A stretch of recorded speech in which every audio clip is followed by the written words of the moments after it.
Marcus Wellington had everything money could buy: a penthouse overlooking Central Park, a fleet of luxury cars, and bank accounts that could fund small countries. Yet every morning, he woke up feeling like he was dying from the inside out. Doctors called it stress. Therapists called it depression. But Marcus knew something was terribly wrong with his body, something that no amount of wealth could fix. What he didn't know was that the answer to his mysterious illness would come from the most unexpected source: a quiet cleaning man named David, who worked the night shift in his building. David had secrets of his own, raising his young son alone while studying medical textbooks by candlelight, dreaming of becoming a doctor despite having no money for education. Sometimes, the truth about our lives comes from the people we never notice, the ones who see us when we think nobody is watching.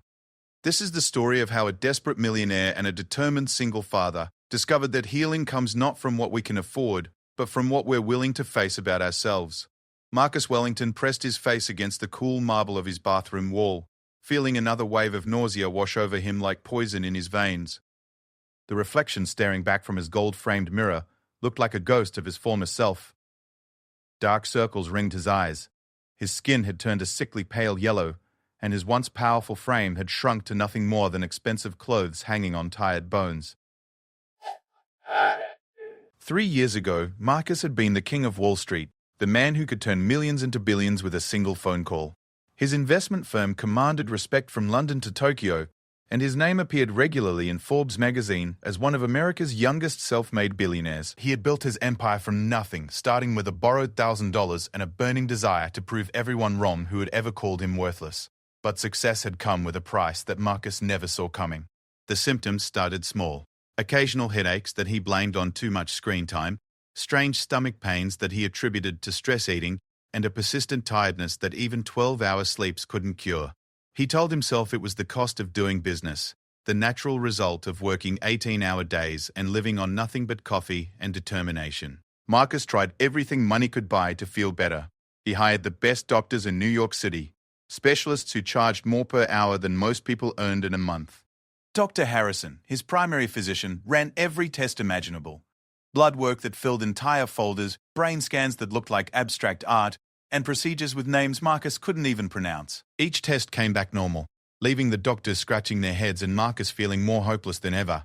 When traditional medicine failed him, Marcus turned to alternative treatments that cost more than luxury cars. He flew to Switzerland for experimental therapies, spent weeks at exclusive wellness retreats in California where celebrities went to detox, and even traveled to remote mountains in Tibet to meet with monks who claimed they could cure any illness through meditation and special herbs.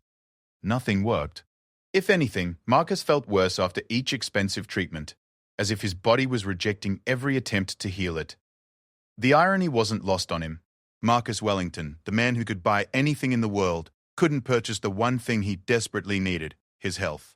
Money that had once been his greatest tool had become useless against whatever was slowly destroying him from the inside. He started avoiding mirrors because seeing his deteriorating reflection reminded him of his father, who had died young from a mysterious illness that doctors could never properly diagnose.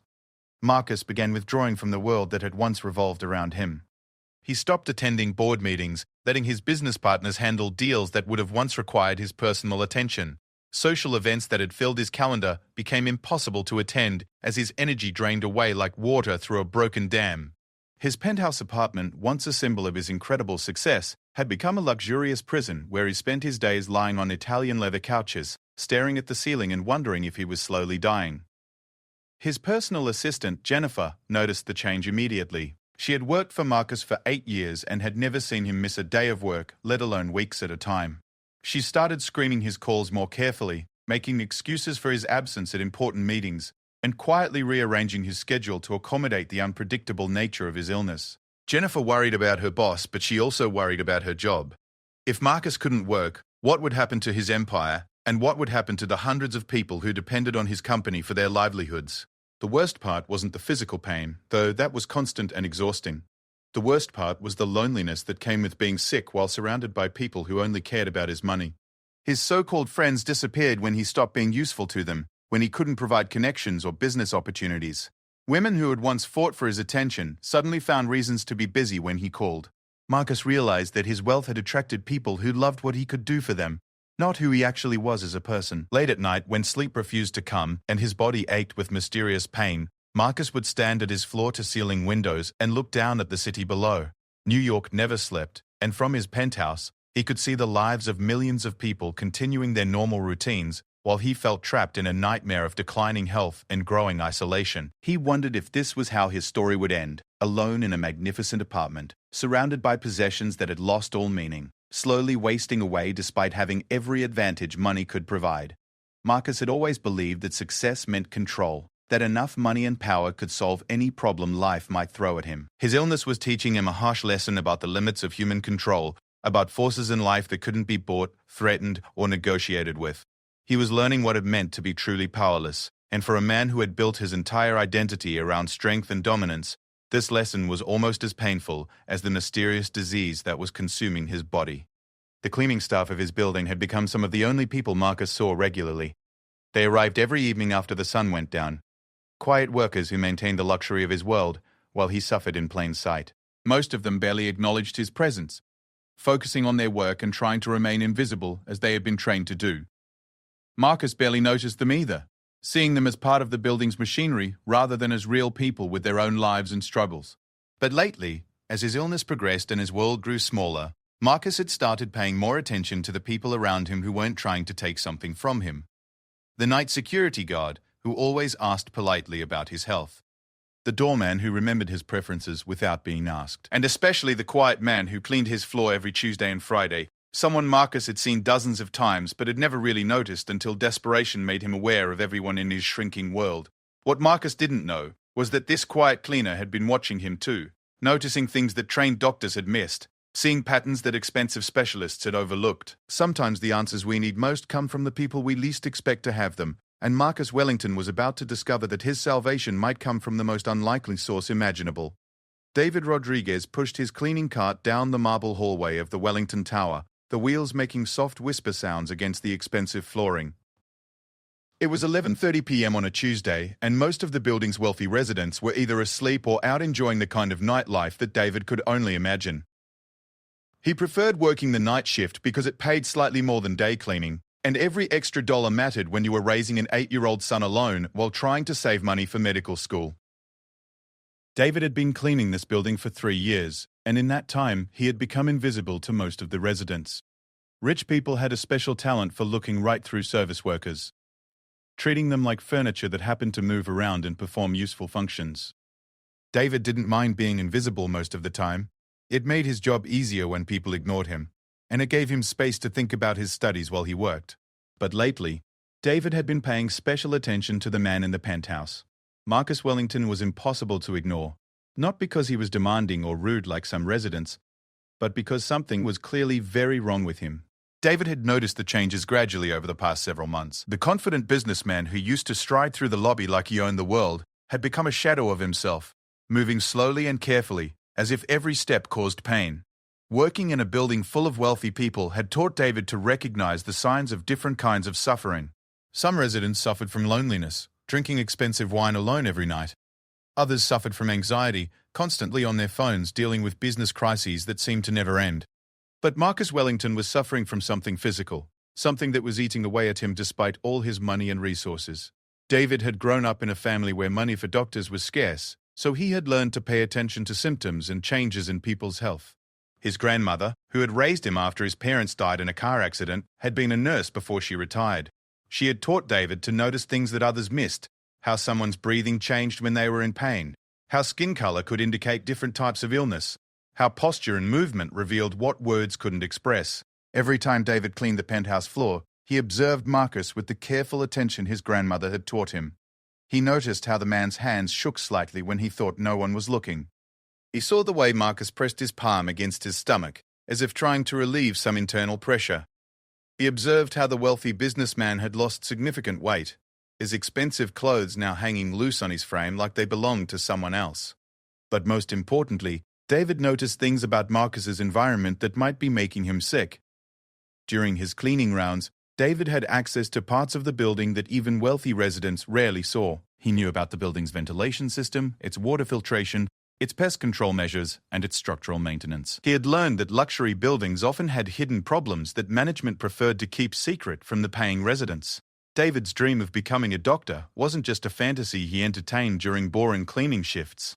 Every spare moment he had, he studied medical textbooks that he borrowed from the public library, or bought used from medical students who were finished with their courses. His small apartment was filled with anatomy charts, biochemistry notes, and practice tests for the medical school entrance exam that he hoped to take within the next 2 years. His son, Miguel, often fell asleep while David studied late into the night, medical books spread across their tiny kitchen table. Miguel understood that his father was working towards something bigger than cleaning buildings, though at 8 years old, he couldn't fully grasp what it meant for David to become a doctor. All Miguel knew was that his father worked harder than anyone else he knew, and that somehow their situation would get better if David could just keep studying long enough. The hardest part of David's situation wasn't the physical exhaustion of working 10-hour shifts and then studying until dawn. The hardest part was knowing that he had the knowledge and observational skills to help people, but lacked the credentials or authority to do anything meaningful with what he saw. When David looked at Marcus Wellington, he saw symptoms that reminded him of case studies he had read in his medical textbooks, patterns that suggested specific types of environmental poisoning that conventional doctors might miss because they focused on complex diseases rather than simple toxic exposures. David had been thinking about Marcus's condition for weeks, comparing what he observed with information from his medical studies. The combination of symptoms, the weight loss, the skin discoloration, the apparent gastrointestinal distress, the neurological signs like hand tremors, pointed toward heavy metal poisoning or exposure to certain organic chemicals. These types of poisoning were notoriously difficult to diagnose because the symptoms developed slowly and mimicked other conditions that doctors were more likely to consider first. The breakthrough came on a Thursday night when David was cleaning the mechanical room in the building's basement. He was emptying trash bins near the old heating system when he noticed something unusual about the pipes that ran throughout the building. Some of the older pipes showed signs of corrosion and mineral buildup that didn't look normal. David had learned enough about building maintenance to recognize when metal pipes were leaching substances into the water system. Using a small flashlight that he carried for detail cleaning, David examined the pipes more carefully. What he found made his heart race with both excitement and concern. The building's water system included several sections of older piping that appeared to be original construction from the 1960s, when building codes were different and certain materials were commonly used that would never be approved today. The corrosion patterns suggested that these pipes were slowly releasing contaminants into the water supply for the entire building. David's mind immediately connected this discovery to Marcus's symptoms. If the building's water was contaminated with heavy metals or other toxic substances, it would explain why Marcus was getting sicker despite receiving excellent medical care. The wealthy businessman probably drank more of the building's water than other residents because he spent more time at home due to his illness. He likely used the contaminated water for cooking, drinking, and bathing, creating a cycle where his attempts to take care of himself were actually making him worse. But David faced a seemingly impossible problem. How could a night shift cleaner convince a millionaire that he had solved a medical mystery that had stumped trained doctors? How could someone without medical credentials or social status approach one of the most powerful men in the city with information that could save his life?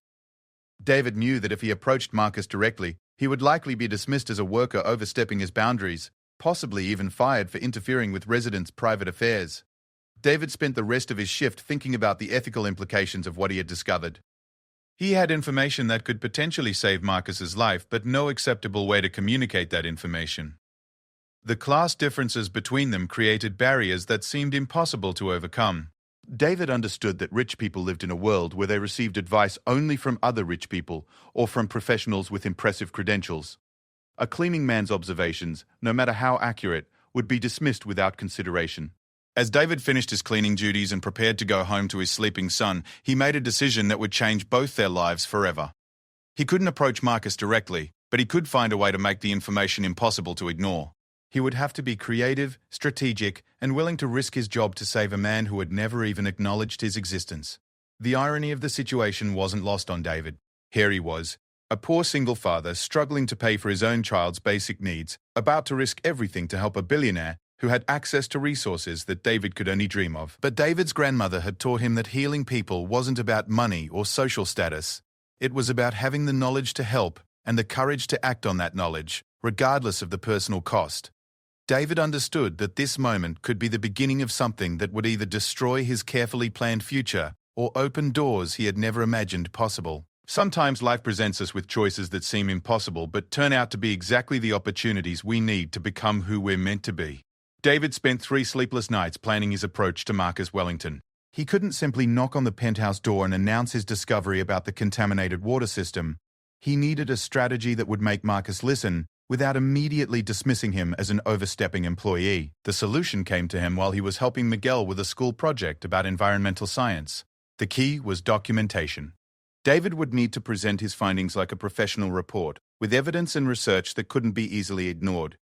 He spent his off-duty hours researching everything he could find about the Wellington Tower's construction history, building permits and maintenance records. Most of this information was public record, available through city databases that David accessed at the public library. What he discovered was even more alarming than he had initially suspected. The Wellington Tower had been built in 1963 during an era when builders commonly used pipes made from materials that contained lead, copper, and other substances that leached dangerous chemicals into water systems over time.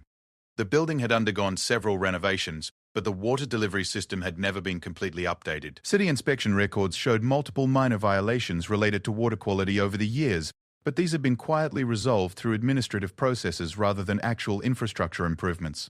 David also researched the specific health effects of long-term exposure to the types of contamination he suspected. The symptoms matched Marcus's condition almost perfectly. Gradual onset of gastrointestinal problems, neurological symptoms like tremors, weight loss, fatigue, and skin discoloration.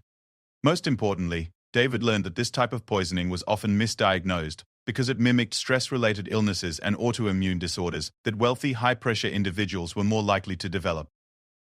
The breakthrough moment came when David found a way to test his theory without risking his job.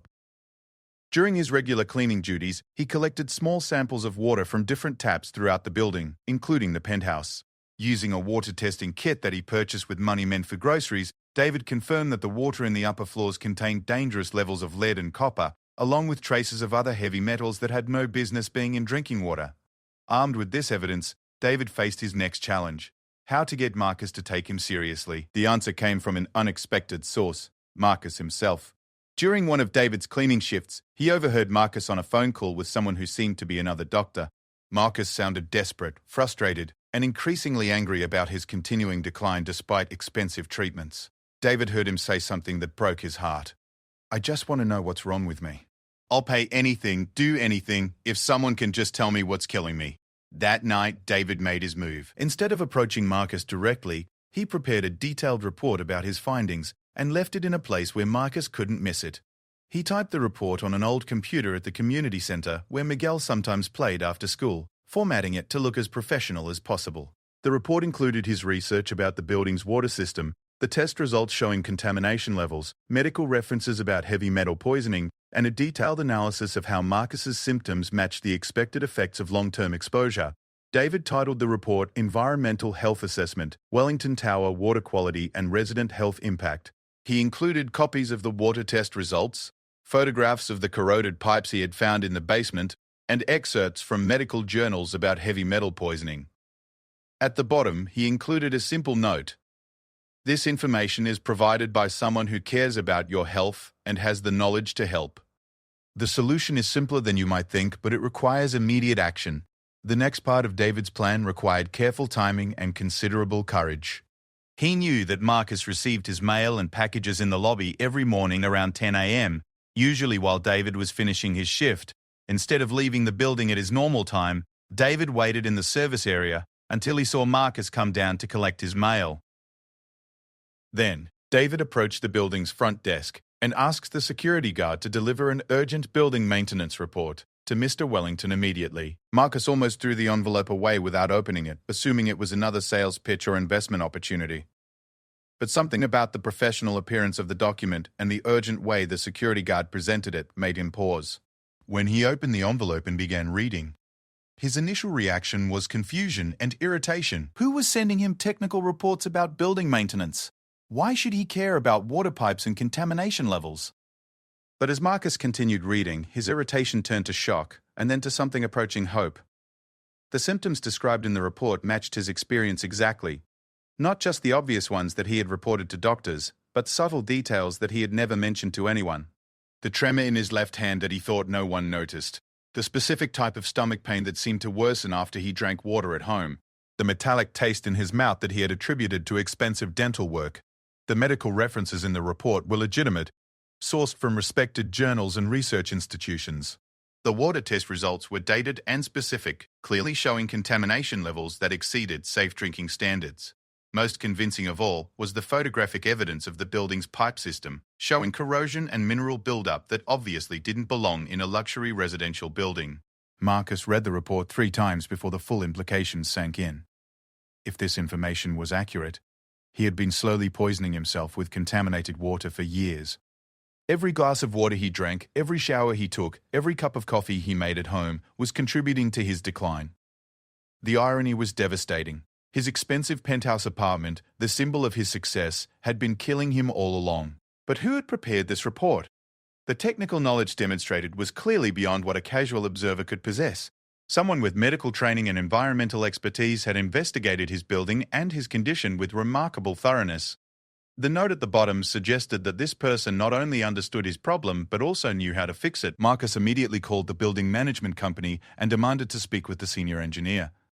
When that conversation confirmed many of the report's findings about the building's aging infrastructure, Marcus knew he had found the answer that had eluded expensive doctors for months. The building's water system was indeed contaminated, and management had been aware of minor issues for years without fully understanding the health implications for residents. The next step was obvious. Marcus needed to find whoever had prepared this report. This person had solved a medical mystery that had stumped specialists at some of the best hospitals in New York. Marcus wanted to know who possessed this combination of technical knowledge, investigative skills, and genuine concern for his well-being. More importantly, he wanted to understand why someone would go to such elaborate lengths to help him anonymously. Marcus spent the rest of the day thinking about everyone who had access to his building and might possess the expertise to conduct such an investigation. The list was surprisingly short. Most residents wouldn't have the knowledge or motivation to research building maintenance issues. Professional building inspectors would have filed official reports through proper channels. The answer had to be someone who worked in the building, someone who had observed his condition over time and had both the expertise and the compassion to help. As Marcus reviewed the report one more time, he noticed something he had missed earlier. The photographs of the pipe system had been taken from angles that suggested the photographer had legitimate access to the building's service areas. The water samples had been collected from multiple locations, including his own apartment. This wasn't casual observation. This was systematic investigation by someone who had been studying his situation carefully and professionally. Marcus Wellington, accustomed to being surrounded by people who wanted something from him, was faced with a completely new experience. Someone had spent considerable time and effort to help him, with no apparent expectation of reward or recognition. In his world of business deals and calculated relationships, this act of selfless service was so unusual that it challenged his fundamental assumptions about human nature. The revelation that his illness had a simple, fixable cause was overwhelming enough. But the realization that his salvation had come from someone he had probably never noticed was even more profound. Marcus understood that he owed his life to a person who remained invisible to him, someone who cared enough to risk everything to help a stranger who lived in a completely different world. Marcus Wellington couldn't sleep that night. He lay in his king-size bed, staring at the ceiling, holding the anonymous report that had changed everything. For the first time in months, the constant pain in his stomach had begun to subside. He had immediately stopped drinking tap water and had ordered bottled water for all his needs. Even this simple change was already making him feel better, confirming what the mysterious report had told him. But Marcus's relief was mixed with burning curiosity and something approaching obsession. He needed to know who had saved his life. In his business career, Marcus had learned that information was power, and the most valuable information often came from unexpected sources. Someone in his building possessed remarkable medical knowledge and had chosen to help him anonymously. This person had demonstrated more genuine concern for his well-being than doctors who charged thousands of dollars per consultation. Marcus began his investigation the next morning by calling the building's general manager, Patricia Hayes, to his penthouse for a private meeting. Patricia had managed the Wellington Tower for 12 years and knew everything about the building's operations, from maintenance schedules to employee assignments. Marcus showed her the report and watched her face change from confusion to concern to embarrassment as she realized the serious health implications that management had overlooked. Patricia confirmed that the building's water system had indeed shown signs of aging and contamination in recent inspections, but previous management had chosen to address these issues through water treatment additives rather than expensive pipe replacement. The building's board of directors had been reluctant to approve the massive expense of updating the entire water delivery system. especially since most residents had never complained about water quality. When Marcus asked about employees who might possess the technical knowledge to conduct such an investigation, Patricia initially hesitated. She explained that building staff were generally discouraged from interacting with residents beyond basic service requirements. Any employee found to be interfering with residents' private affairs would normally face immediate termination. But as Marcus pressed for information, Patricia began to consider which staff members might have both the access and expertise necessary. The list was surprisingly short. The building's maintenance supervisor had the necessary access but lacked medical knowledge. The security staff could observe residents but wouldn't know how to interpret health symptoms or conduct water quality testing. The cleaning staff had the most comprehensive access to all areas of the building, but most were recent immigrants with limited educational backgrounds who worked multiple jobs to support their families. However, Patricia mentioned one cleaning employee who stood out from the others. David Rodriguez worked the night shift and had been with the building for 3 years without any disciplinary issues. Unlike most cleaning staff, David spoke English fluently and had occasionally asked thoughtful questions about the building's systems and maintenance procedures. Patricia had noticed that David seemed unusually interested in understanding how things worked, rather than simply performing his assigned duties. Marcus asked Patricia to arrange for him to observe the cleaning staff during their normal routines, but without alerting them to his presence. He wanted to see who was working in the building and how they conducted themselves when they thought no one important was watching. Patricia was hesitant to facilitate what seemed like spying on employees, but Marcus's determination was impossible to refuse. He was, after all, the building's most prominent resident and major shareholder in the company that owned the property. That evening, Marcus positioned himself where he could observe the cleaning staff without being seen. Most of the workers moved through their routines efficiently but mechanically, focused on completing their tasks as quickly as possible. They emptied trash bins, mopped floors, and cleaned surfaces with the practiced rhythm of people who had performed these actions thousands of times. But when David Rodriguez appeared, Marcus immediately noticed the difference. David moved through his work with careful attention to detail, but more importantly, he seemed to actually see his environment rather than simply going through motions. Marcus watched David pause to examine a water stain on a wall, noting how he touched the surface and looked up to trace the potential source of the leak. This was someone who naturally observed and analyzed problems, rather than just working around them. Marcus followed David's progress through the building, staying far enough behind to remain unnoticed. He watched David pay special attention to areas that other workers ignored, checking the condition of ventilation grates, noting maintenance issues that weren't directly related to cleaning duties, and moving through service areas with the confidence of someone who understood the building's infrastructure. The breakthrough moment came when Marcus saw David enter the mechanical room in the basement, the same area where the contaminated pipes were located. Marcus watched through a partially open door as David examined the pipe system with a small flashlight, making notes on a piece of paper. This wasn't casual curiosity. David was conducting a systematic investigation with clear purpose and methodology. When David finished his examination and prepared to leave the mechanical room, Marcus made a split-second decision that would change both their lives. Instead of continuing to observe secretly, Marcus stepped out of the shadows and spoke directly to the man who had saved his life. David nearly dropped his flashlight when he saw Marcus Wellington standing in the basement hallway. In 3 years of working in the building, David had seen Marcus hundreds of times, but had never spoken to him directly. Now, the millionaire was looking at him with an intensity that was both grateful and intimidating. David's first thought was that he was about to be fired for overstepping his boundaries. Marcus studied the man standing before him, someone probably in his early 30s, wearing a simple uniform but carrying himself with quiet dignity. David's hands showed the wear of physical labor, but his eyes revealed intelligence and compassion that Marcus had rarely encountered in his world of business relationships. This was clearly someone who noticed things that others missed and cared enough to act on what he observed. The conversation that followed was awkward at first, with both men uncertain how to bridge the enormous social and economic gap between them. Marcus began by asking if David was the person who had prepared the report about the building's water contamination. David hesitated, knowing that admitting his involvement could cost him his job, but ultimately decided that honesty was the only way forward. When David confirmed that he had conducted the investigation and prepared the report, Marcus felt a mixture of gratitude, amazement, and something approaching shame. He realized that he had been blind to the intelligence and capability of someone who worked in his building every day.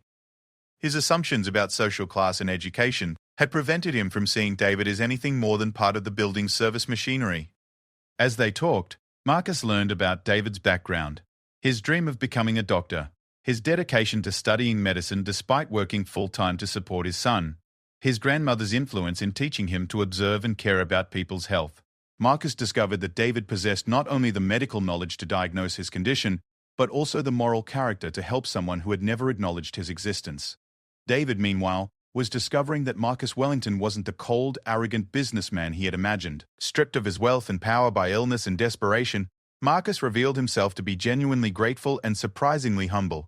David saw that being rich and successful hadn't protected Marcus from suffering, loneliness, and vulnerability. Money had actually isolated Marcus from the kind of authentic human connections that might have helped him sooner.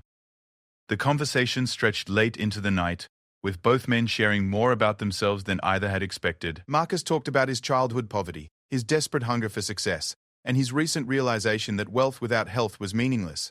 David spoke about his struggles as a single father, his determination to become a doctor, and his belief that everyone deserved access to medical knowledge and care regardless of their ability to pay. As dawn approached, both men understood that this meeting had created a connection that neither had anticipated.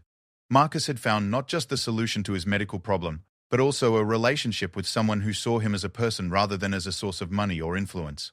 David had found not just recognition for his knowledge and dedication, but also the possibility of opportunities he had never imagined. What neither man realized was that their late-night conversation in a basement mechanical room was the beginning of a partnership that would transform both their lives and create ripple effects that would benefit countless other people. Sometimes the most important relationships in our lives begin in the most unlikely circumstances, when desperation and compassion combine to break down the barriers that normally keep people apart. 6 months later, Marcus Wellington stood in the lobby of the newly opened Rodriguez Medical Center, watching David pin his medical degree to the wall of his first private practice. The journey from that night in the basement mechanical room to this moment had transformed both their lives in ways neither man could have imagined. Marcus's recovery had been swift. Once the source of his poisoning was identified and eliminated, within weeks of switching to filtered water and installing a comprehensive water purification system in his penthouse, his symptoms began disappearing. His energy returned, his appetite improved, and the mysterious pain that had plagued him for years finally subsided. More importantly, Marcus had learned valuable lessons about health, relationships, and the kind of person he wanted to become. The water contamination issue in the Wellington Tower had been completely resolved through a massive infrastructure upgrade that Marcus personally funded. Every pipe in the building was replaced with modern, safe materials, and a state-of-the-art filtration system was installed to ensure that no resident would ever again suffer from water-related health problems. The project cost Marcus several $1,000,000, but he considered it a small price to pay for the lives it might save. David's transformation had been even more dramatic. When Marcus learned about David's dream of becoming a doctor, he had made an offer that initially seemed too good to be true. Marcus would pay for David's medical education, provide living expenses for David and his son Miguel, and give David the time and resources necessary to focus completely on his studies. In exchange, David would eventually work with Marcus to establish medical clinics in underserved communities, providing healthcare to people who couldn't afford traditional medical services. David had initially hesitated to accept such an enormous gift, worried about becoming dependent on someone else's charity. But Marcus explained that this wasn't charity, it was an investment in a partnership. Marcus had seen firsthand how David's observational skills and compassionate nature could identify medical problems that traditional doctors missed. He wanted to support David's education, not out of pity, but because he recognized David's potential to become an exceptional physician. The 2 years that followed tested both men in unexpected ways. David threw himself into his medical studies with the intensity of someone who understood that this opportunity might never come again. He attended one of the country's top medical schools, where his life experience and natural diagnostic abilities set him apart from younger students who had followed more traditional paths. David's professors were impressed by his mature perspective and his ability to connect medical theory with real-world health problems. Marcus, meanwhile, was learning to be a mentor and partner rather than a boss or benefactor. He discovered that supporting someone else's dreams required patience, humility, and trust in ways that business relationships never had. Marcus had to resist his natural tendency to control every aspect of the process, instead allowing David to make his own decisions about his education and career path. The partnership between Marcus and David had also created unexpected benefits for Miguel, David's son. With his father finally able to focus on his studies without working multiple jobs, Miguel had gained something he had never experienced before: A stable home life with predictable routines and adequate resources, Marcus had taken a special interest in Miguel's education, ensuring that the boy had access to excellent schools and enrichment opportunities that would have been impossible on David's previous income. Miguel had initially been suspicious of the wealthy businessman who had suddenly become such an important part of their lives.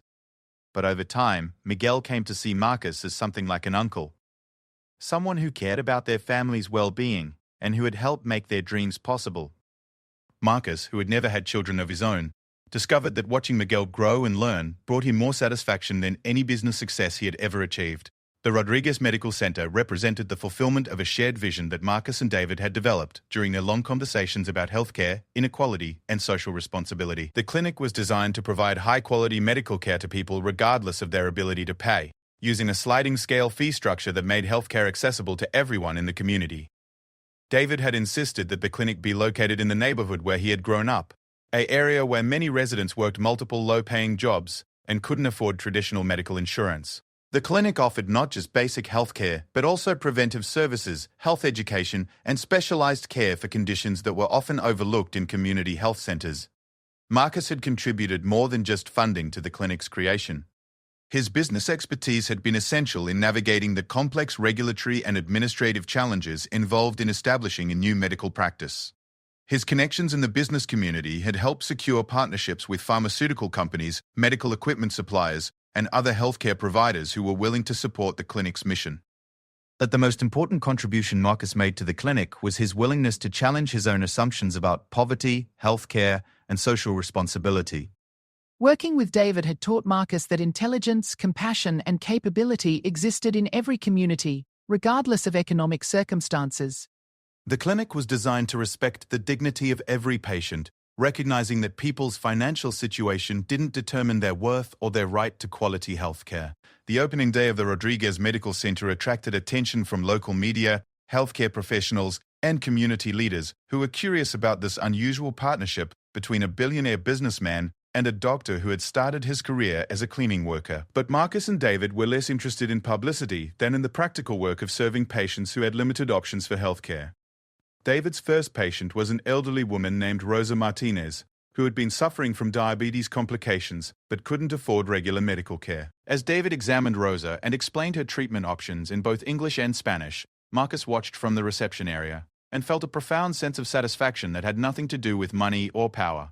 This was what success really looked like, using your resources and abilities to solve problems that mattered to real people. In the months that followed, the clinic developed a reputation for exceptional patient care and innovative approaches to community health. David's unique background allowed him to connect with patients in ways that many doctors couldn't, understanding the economic and social challenges that influenced their health decisions. His ability to observe and diagnose problems that other physicians missed made him particularly effective at treating complex cases that had been misdiagnosed elsewhere. Marcus continued to be involved in the clinic's operations, but in a supporting role that allowed David to maintain clinical independence and professional autonomy. Marcus handled business aspects of the clinic's management while David focused on patient care and medical decision-making. Their partnership had evolved into a model of mutual respect and shared purpose that both men found more fulfilling than their previous individual pursuits. The success of the Rodriguez Medical Center inspired Marcus to expand his philanthropic vision beyond healthcare.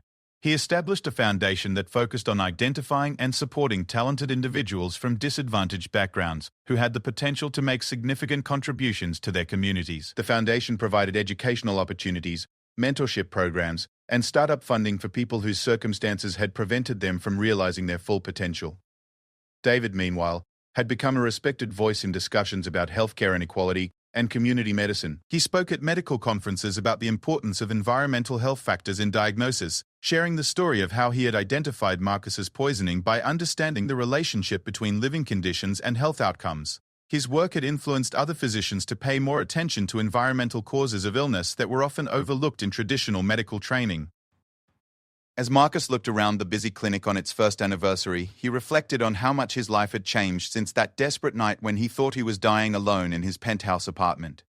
He had learned that the most valuable relationships in life weren't built on wealth or power, but on mutual respect, shared values, and genuine care for each other's well-being.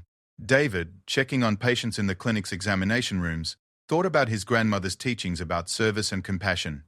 She had always told him that helping others was the highest purpose anyone could pursue, regardless of their profession or circumstances.